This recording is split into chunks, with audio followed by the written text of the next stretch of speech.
కుంభరాశి జాతకులారా, ఈ నెల ఊహించని మలుపులతో నిండి ఉంటుంది. ఆగస్టు నెలలో ఊహించని మార్పులు వస్తాయి. ఇందులో మొదటి విషయం కుటుంబానికి సంబంధించింది. కుటుంబ విషయాల్లో ముఖ్యంగా వాక్కు స్థానంలో జాగ్రత్తగా ఉండాలి. నోరు జారి చిక్కుల్లో పడికింది.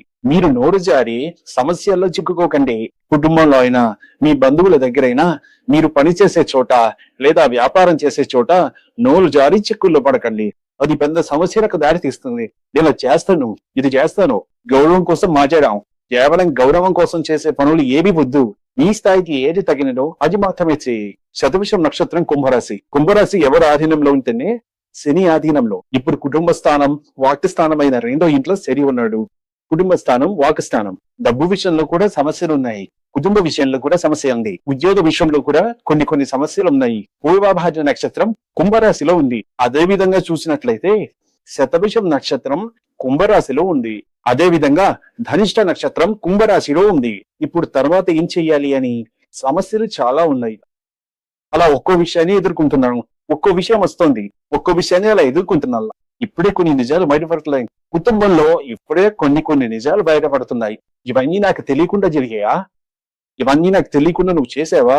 అలా ఒక రకమైన భావన వస్తుంది. భార్యాభర్తల మధ్య ఇలాంటి కొన్ని వాదనలు, చిన్న విషయాలు అన్ని వస్తున్నాయి. ఇందులో మీ కుటుంబ సభ్యుల జోక్యం ఎక్కువగా ఉంటుంది. మీకు పంచాయతీ చేయడానికి ఒకరు రావాల్సిన పరిస్థితులు ఉన్నాయి. సరే, ఇది ఇలాగే ఉంది అని అంటే తర్వాత మీ పని కొంతమందికి ఆ విడిపోవడం అనేది వస్తుంది. భార్యాభర్తల మధ్య విడిపోవడం జరుగుతుంది. కొంతమందికి ఈ ఆగస్టు నెలలో అనవసరంగా చిన్న గొడవల వల్ల, అంటే కోపంతో విడిపోవడం జరుగుతుంది. అది ఏ స్థాయిలో ఉంటుందో తెలియదు. కానీ కోపంతో విడిపోవడం అనే విషయంలో కొన్ని విషయాలు ఉన్నాయి. సరిగ్గా మాట్లాడండి, సరిగ్గా ఉండండి. అప్పుడు మీకు సమస్యలు లేకుండా ఉంటాయి.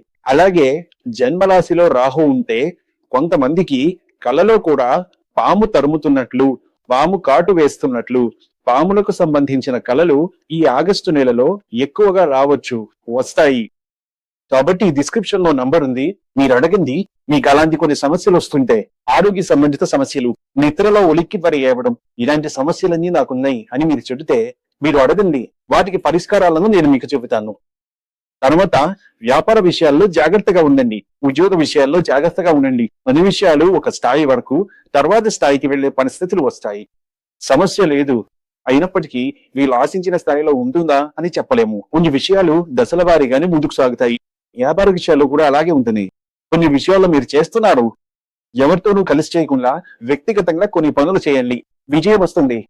డబ్బు విషయాల్లో కూడా అలాగే ఉంటుంది. కొన్ని విషయాల్లో ఎవరినో నమ్మి డబ్బులు ఇచ్చి మోసపోవడం, కొంతమంది మోసం చేయడం వంటివి మనం వింటూనే ఉంటాం. ఆ విషయాల్లో కొంచెం జాగ్రత్తగా ఉండండి. తర్వాత ఎమోషనల్ నిర్ణయాలు తీసుకోవద్దు. ఎమోషనల్ నిర్ణయాలు తీసుకోవడం అస్సలు వద్దు.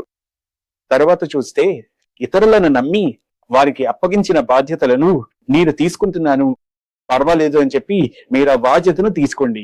వివాహానికి సంబంధించిన విషయాల్లో ఊహించని శుభవార్తలు రావచ్చు. కానీ పాత సమస్యలను మళ్ళీ చర్చించకుండా ఉండే విషయంలో జాగ్రత్తగా ఉండాలి. రెండవ వివాహం విషయంలో తొందరపాటు నిర్ణయాలు వద్దు. అమ్మాయి తరపు విషయాలను నిర్ధారించుకున్నాక ఆ తర్వాత ఏదైనా చూసుకోవాలి. అదేవిధంగా సీనియర్ సిటిజన్ల ఆరోగ్య విషయానికి వస్తే కాలు నొప్పి, నరాల బలహీనత, నిద్రలేమి వంటి సమస్యలు ఉండవచ్చు. అదే విధంగా వీటి విషయంలో జాగ్రత్త అవసరం. ఎటువంటి అనారోగ్య లక్షణాలను నిర్లక్ష్యం చేయకండి. సీనియర్ సిటిజన్లకు చెప్పాల్సిన ఏ చిన్న విషయానైనా సరే నిర్లక్ష్యం చేయకండి. విద్యార్థులు చదువులో చాలా విషయాలు నేర్చుకోవాలి. ఏ కార్డులతో దెబ్బతింటే చదువులో మెరుగుపడిపోతారని చెబుతుంటారు. కుటుంబం, ఆస్తి, డబ్బు, ఇల్లు, ప్రాపర్టీ వంటి విషయాల్లో మంచి పురోగతికి అవకాశాలు ఉన్నాయి. అప్పుల భారాన్ని లెక్కించకుండా నిర్ణయం తీసుకుంటే తర్వాత ఇబ్బందులు ఎదురవ్వచ్చు.